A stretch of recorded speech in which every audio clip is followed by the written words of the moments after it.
What's up to my friends on YouTube, and welcome back to another tutorial video. Today I will be showing you how to create an alarm on your clock app inside of iPhone.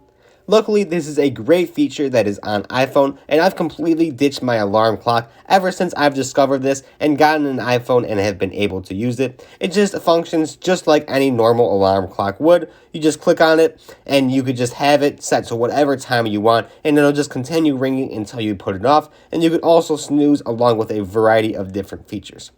So inside of the clock app here, you're going to see at the bottom there's 4 different icons, and the one second to the left is the add alarm feature, and you could just go over to alarm, and you probably saw all the different alarms I have set, but click on that and click in the plus in the top right corner, and that's going to take you to this screen here, and you can see I just edited the time there. Also be careful because sometimes it automatically sets the PM, and usually most alarms are in the AM, so you might have to just switch it over if you want the AM alarm. Trust me, I've made that mistake before by missing the alarm. There's also the option to repeat it or change the sound, as well as a variety of different things. Essentially everything you would need in an alarm clock, and it functions better than your alarm clock that you probably have sitting on your nightstand right now.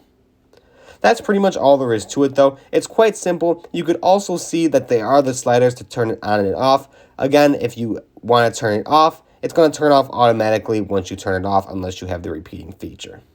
If you did have any questions though, or were confused at all on how this works, comment down below and I'll get back to you as soon as possible. Other than that, if you found this helpful today, like and subscribe if you haven't already. Thank you for watching, and I'll see you in the next video.